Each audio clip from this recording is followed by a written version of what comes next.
The Wayback Anomaly. I found a website posting messages from the future.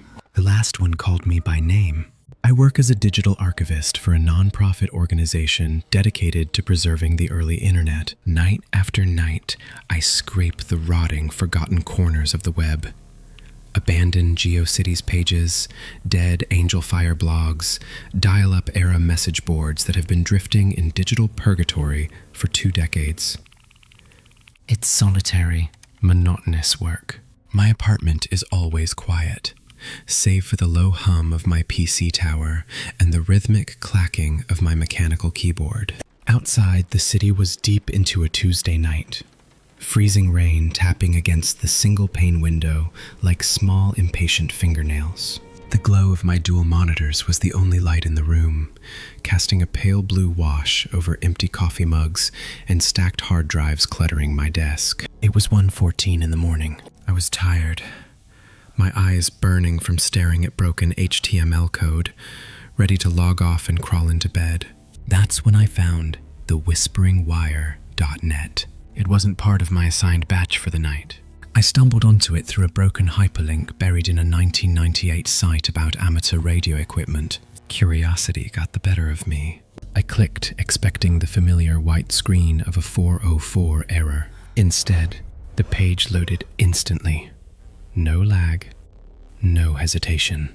It just snapped onto my screen. The design was violently outdated. Black background, a tiled repeating GIF of static. Bright, eye-straining green text. A rudimentary message board that required no registration, just one endless thread of anonymous posts stacked in a long, unbroken chain. I leaned closer to the monitor, the leather of my chair creaking in the silence. The posts were mundane at first glance. People complaining about the weather, their commutes, television shows that had been canceled 20 years ago. Normal. Forgettable. I nearly closed the tab. Then I noticed the timestamps. They weren't from 1998. They weren't even from today. They were from later tonight. Anonymous. November 14th, 2024. 3 a.m. The rain is getting heavier. The streets are completely empty. I checked the clock on my taskbar. November 14th, 1:17 a.m. I stared at the green text. A cold prickle forming at the base of my neck. I rationalized it immediately. A server error, a different time zone, a clock out of sync somewhere in Europe or Asia. The only logical explanation. I reached for my coffee mug, my fingers brushing the cold ceramic, and took a sip of the bitter, room-temperature liquid. I should have closed the tab right then, but I scrolled down. The next post stopped the breath in my lungs. Anonymous. November 14th, 2024, 1:22 a.m. He's drinking cold coffee again. Not good for the stomach. My eyes darted to the clock. 1:21 a.m. As I watched, the digit ticked over. 1:22 a.m. I froze. The mug was still halfway to my mouth, my hand suspended in the air. A suffocating silence pressed against my eardrums. The only sound was my own heartbeat, loud and erratic in my chest. Someone was watching me. The thought hit me like a physical blow. I slowly lowered the mug back to the desk, taking care not to make a sound, as if any noise would alert whoever was on the other side of the screen. I spun my chair around and scanned the dark corners of the apartment. The shadows seemed deeper, thicker. The closet door was shut. The hallway leading to the front door was empty, lit only by faint orange from the street lamp outside filtering through the blinds. I lived on the 4th floor. No one could see through my window without a ladder and a death wish. I turned back to the monitors, hands shaking.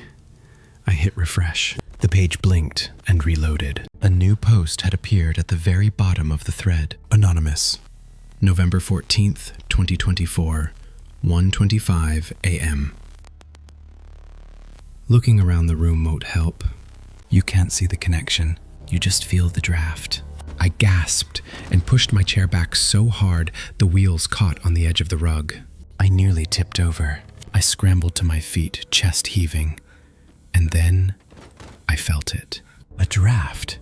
A subtle, freezing current washing over my bare ankles, cold enough to raise goosebumps on my skin. It was coming from the hallway. I grabbed the heavy metal flashlight from the bookshelf, the only solid object within reach, and stepped slowly into the narrow hallway. Every floorboard seemed impossibly loud.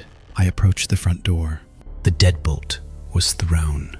The chain was secured. I pressed my eye to the peephole. Nothing but the empty, fluorescent-lit corridor of my apartment building. I backed away and let out a shaky breath. It was a webcam hack. That was it.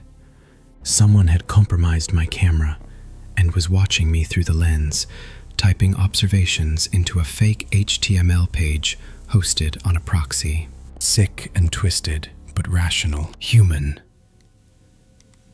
Explainable. A wave of angry adrenaline replaced the cold fear. I marched back to the desk, grabbed the webcam's USB cable, and yanked it hard out of the back of the tower. Threw the camera onto the desk, its glass eye staring blankly at the ceiling. There, I muttered aloud.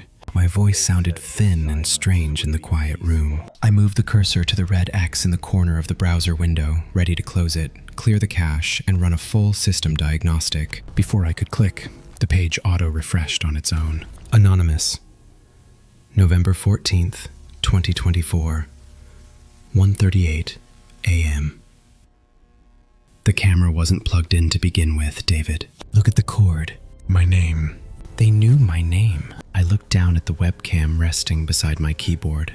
I traced the black wire from the back of the device, following it all the way to the USB connector. It was lying flat on the desk, covered in a thin layer of dust. I hadn't used that webcam in months. I'd unplugged it weeks ago when I rearranged my desk. What I had just yanked out of the back of the tower was the cord for my desktop microphone. The webcam had never been connected tonight. It had never seen me, not once. Whatever was watching me was not doing it through a lens. I slammed my hand down on the power button and held it until the machine died. The fan spun down with a slow, falling whine. The monitors clicked and went dark. The room plunged into absolute blackness, save for the faint glow of the city outside. I sat there in the dark, clutching the flashlight with both hands, waiting for a sound. A footstep, a knock, anything at all. 20 minutes passed. The apartment stayed completely silent. The freezing draft around my ankles slowly faded away. I didn't sleep that night. I sat in the corner of my bedroom with every light on, watching the door until the sun came up. The next morning, I packed a bag and checked into a cheap motel across town, laptop under my arm. I needed to trace the site's IP address. I needed to prove to myself it was just a server in someone's basement, run by a person with a sick sense of humor. I opened the browser and typed in thewhisperingwire.net. The screen stayed blank for a long moment. Then the white page appeared. 404. Error. Domain not found. I searched the Wayback Machine, Internet Archives, my organization's internal databases. There was no record of the site ever having existed. No snapshots, no cached pages, no DNS history. Nothing. A digital ghost. Not even a trace. I eventually moved back into my apartment. I told myself it was sleep deprivation. Too much screen time. A waking hallucination, dressed up in green text. But I still haven't plugged the computer back in, because every time I walk past that desk, every time I glance at the dark, silent monitors, I catch a glimpse of my own reflection in the black glass. And I can't shake the feeling that the screen isn't off. It's just waiting for me to lean close enough to read the next line. I solve CAPTCHAs for a living. Last Tuesday at 3 a.m., one of the images was my front door, and someone was standing in front of it. I took a data annotation job to make rent. It's the lowest rung of the digital economy. You log into a portal, stare at grids of blurry photographs, click whatever the system asks you to click, and earn a fraction of a cent per task. Crosswalks, bicycles, traffic lights, stop signs, hour after hour after hour. until your eyes stop focusing properly, and your clicking finger moves on its own like a reflex. It's the kind of work nobody talks about at dinner parties, because explaining it makes people uncomfortable in a way they can't quite name.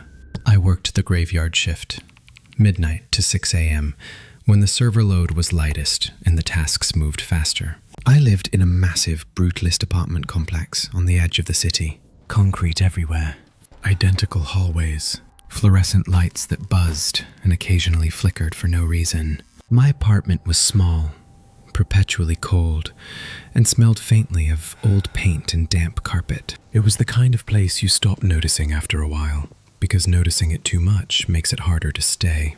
It was a Tuesday, 3:15 in the morning. Rain lashing hard against the window, heavy enough to swallow the sound of the distant highway.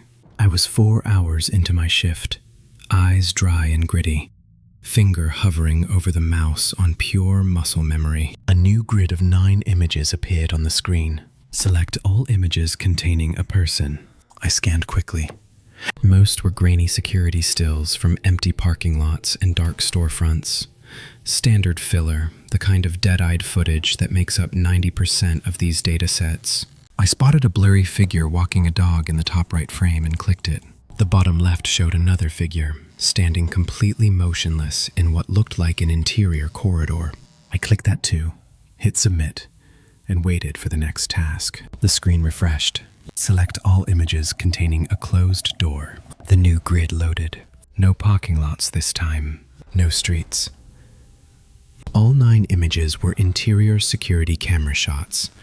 Pale, sickly yellow light, the kind that makes everything look slightly wrong.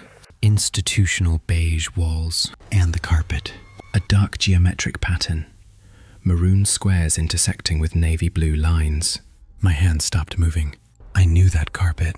I leaned toward the monitor until my face was almost touching the glass. The resolution was poor, pixelated at the edges, but the details were unmistakable. In the center image, I could see the scuff mark on the baseboard near the elevator. The exact scuff mark I walked past every single day without thinking about it. In the top left frame, a brass number hung slightly crooked on an apartment door. The number 4. I lived on the 4th floor. My heart started hammering. I tried to rationalize it immediately, because that's what you do when reality offers you something it shouldn't. Building management must have sold their security feed to a data broker. That happens all the time, I told myself. It's a coincidence. A massive, stomach-turning coincidence. But still, just a coincidence. Systems don't have intent. Data is just data. I forced my hand to move. I clicked the closed doors. I hit submit. I just wanted to get past it. I wanted the next grid to be traffic lights in another country. The screen blinked. Select all images containing a threat. The grid loaded. Still my building. Still the 4th floor hallway. But something had changed. The camera angles were different now. Lower, roughly chest height, like someone was holding a phone and walking slowly down the corridor. Not mounted, not fixed, moving. The first 8 frames showed an empty hallway. The 9th frame, bottom right corner, was focused on a single apartment door. Door 412, my door. And standing directly in front of it, facing the peephole, head tilted slightly forward as if listening to something on the other side, was a figure. Tall, draped in a heavy, shapeless black coat. Hood pulled low over the face. Completely, unnaturally still. Not the stillness of someone waiting. The stillness of something that has already decided. Cold sweat broke across my forehead. My throat closed. I pushed my chair back from the desk slowly, as if any sudden movement might somehow travel through the screen and be heard on the other side of that door. My legs barely held me when I stood. I crossed the apartment without turning on the hallway light. Every step felt like it was happening too loudly. I reached the front door and pressed my ear against the cold, painted wood. Silence. No breathing.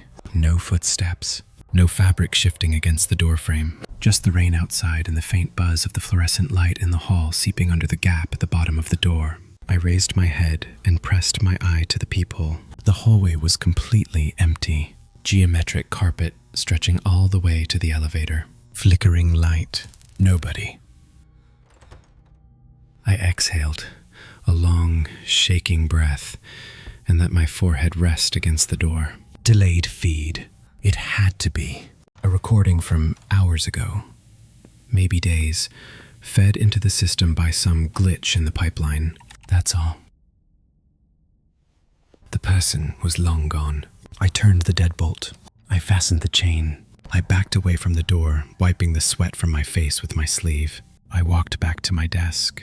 The grid was still on the screen, still waiting. Select all images containing a threat. I picked up the mouse, ready to close the browser and be done with the night entirely. And then the figure in the bottom right frame moved. It was not a photograph. It was a live feed. In the tiny pixelated square on my monitor, the figure slowly turned its head away from my door. It turned to face the camera, the one holding the perspective, the one that was somehow moving through my hallway. And then it raised one long, pale hand and pointed a single finger directly at the lens.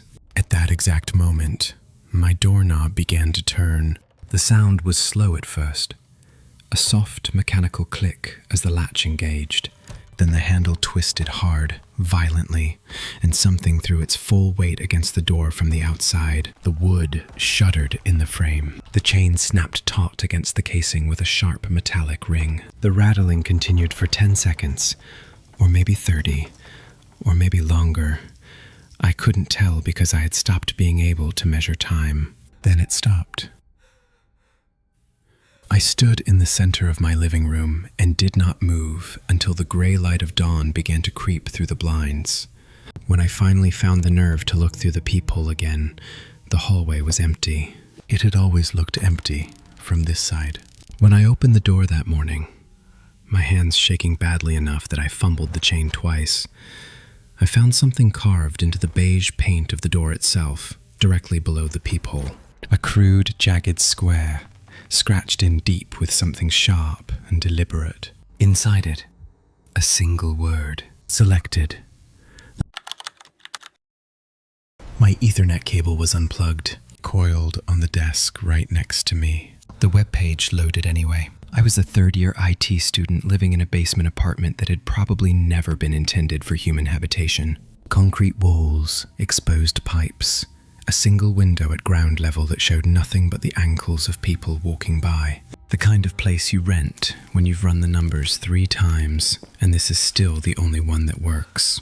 It smelled like damp and old laundry no matter what I did, and in winter, the cold came up through the floor in a way that made you feel like the ground itself was trying to remind you it was there. I didn't mind it much. I spent most of my time at my desk anyway, and down there, with the door shut and the campus noise swallowed by 6 feet of earth and concrete, it was the quietest place I'd ever lived. The solitude felt earned. It felt safe. I was wrong about that second part. That Friday night, I was running a routine network diagnostic. Packet sniffing script, monitoring local traffic. Nothing I hadn't done 100 times before. I disconnected the router entirely to isolate the machine for a clean malware scan. The Ethernet cable was coiled on the desk right beside me, the port on my tower visibly empty. I opened the browser out of habit, the way your hands move before your brain catches up, already expecting the no connection screen, the little pixelated dinosaur, the familiar dead end. The page loaded instantly. No DNS delay, no rendering lag, a pure white background. Black text, already populating, already mid-sentence, as though it had been waiting for me to open the tab. The URL bar didn't show an IP address or a domain name. It read localhost/root/observer. I leaned forward in my chair. A local directory, meaning my machine was serving a web page to itself, which would have been unremarkable if I had set up a local server. If I had written the HTML, if I had configured anything that should have produced this. I hadn't done any of those things. The text was plain and time-stamped, formatted like a system log, and it was updating line by line in real time as I sat there reading it. Subject isolates network, disconnects primary data line. Subject initiates local diagnostic protocol. Subject discovers observer directory. Heart rate elevates slightly. I sat back. I rubbed my eyes hard and looked again. I opened Task Manager. CPU sitting at 2%. Memory stable. No unauthorized processes. Nothing running that shouldn't be there. Everything looked exactly the way it should look on a machine doing nothing. I looked back at the browser. A new line had appeared in the time it took me to check. Subject checks process list. Fails to identify anomaly. Confusion escalates to mild anxiety. The timestamps were current. The timestamps were now, to the second, logging actions I had taken in this room in the past 2 minutes. I tried to force close the browser at the root level through the terminal. Typed the kill command, hit enter, watched the terminal confirm process terminated, and the browser window stayed open. Didn't flicker, didn't stutter. Sat there on my screen, continuing to update as though I hadn't touched anything. Subject attempts to terminate display interface. Attempt fails. Denial phase begins. I said out loud, to the empty room, to nobody. What the hell is this? My voice came back off the concrete walls, thin and strange, and it surprised me how small it sounded in a room I thought I knew well. The page updated before the echo died. Subject vocalizes distress, asks, "What the hell is this?" Audio capture. Optimal. I pushed the chair back hard enough that the legs scraped across the floor. I had disabled the internal microphone at the BIOS level months ago, a habit picked up from a security course, the kind of precaution you take once and forget about. It had been physically off ever since. There was no external microphone plugged in. There was no audio input device connected to that machine in any form. There was no possible mechanism by which it should have heard me speak. I turned around and looked at the room. Bed, kitchenette, pipes along the ceiling, the ground-level window showing nothing but dark soil and the occasional set of passing feet. A space maybe 20 feet across. Nowhere to hide. No corners I couldn't see into. I was alone. The room was as empty as it had been when I sat down 6 hours ago. I turned back to the screen. Subject surveys the physical perimeter, finds nothing. Environmental sensors detect a drop in ambient room temperature. Subject is experiencing fear. The cold was real. I felt it as I read the line. The way you sometimes register a sensation only once something names it for you. A damp, directed chill rising through the concrete floor and pooling around my ankles. Different from the apartment's usual passive cold. Different from bad insulation and drafty windows. This had direction. This had weight. Something moving through the room at floor level, like water filling a space. I reached out and gripped the power cord where it ran from the tower to the wall socket. If something had embedded itself deep enough in the kernel that it wasn't showing in the process list, a hard cut was the only guaranteed way to end it. My fingers wrapped around the rubber casing. Subject prepares to sever main power line. Warning. Unsafe termination may result in permanent data corruption. I stopped. I don't know why I stopped. Rational self-preservation would have been to pull the cord and deal with whatever data I lost afterward. But I stood there, with my fingers tight around the rubber, and my eyes locked on the screen, and I didn't pull. And the log recorded that too, immediately, without hesitation. Subject hesitates. Good. Then, after a pause that felt longer than the gap between any of the other entries, a new line appeared in the same clean, monospaced font, the same unhurried pace, as though whatever was writing this had all the time it needed. Look behind you, David. My name. I had not typed it into that machine during that session. I had not spoken it aloud. I had not entered it anywhere on that computer that evening.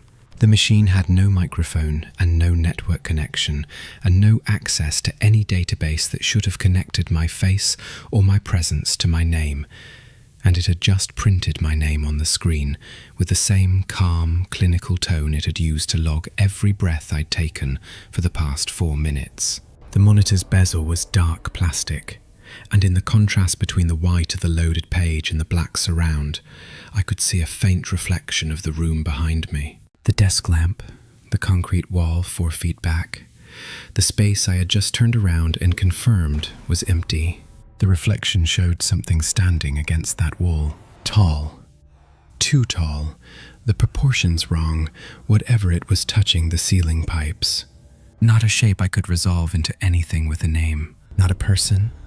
Not a piece of furniture I had forgotten about. A density of darkness that seemed to absorb the light around it rather than simply block it, the way a shadow should, the way objects do. This was different. The space around it bent slightly inward, the way heat distorts air above asphalt.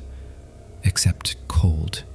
Except wrong. I watched it in the reflection and I did not turn around. Because some part of me had already understood that the reflection was the only version of this I could survive looking at. The page updated. Subject observes the reflection. Subject is entirely immobilized. Proximity alert. Entity is within striking distance. In the dark plastic of the bezel, one of its limbs began to rise. A long, jointed thing with angles that didn't correspond to anything I had language for, moving upward and forward toward the back of my head with a slowness that suggested complete certainty, the patience of something that had never needed to rush. The cold behind me intensified into pressure, a physical, static weight pressing against the back of my neck and shoulders. The smell hit me at the same moment. Ozone and damp earth, the smell of a thunderstorm underground, the smell of something electrical burning out inside soil. Every hair on both my arms stood straight up.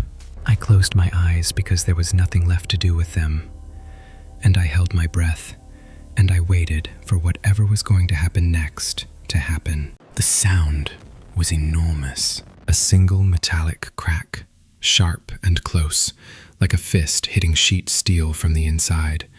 And then the room dropped into absolute darkness and silence so completely and simultaneously that for a moment I couldn't tell if I had gone deaf or if everything had simply stopped. I stood in the dark without moving for a long time, feeling for the cold at my back, feeling for the pressure, waiting to understand what was left in the room with me. After a while, the cold began to recede. The pressure lifted. The smell faded back to the familiar damp laundry and old concrete I'd stopped noticing months ago. I got my phone out of my pocket, turned on the flashlight, and swept it around the room. Nothing behind me, nothing anywhere. Just the apartment, just my things, just the dead machine on the desk. The power cord was still plugged into the wall. I checked it twice. It hadn't been pulled, but the metal casing of the tower had been caved inward. Not scratched, not dented the way metal dents when it's dropped or knocked against something, but crushed in a single concentrated point directly above where the motherboard sat. The steel bent outward at the edges, as though the force had originated from inside and worked its way out. The machine was not damaged. The machine was destroyed, and it had been destroyed from within. And the power cord was still in the wall. I packed a bag that night and broke my lease the next morning.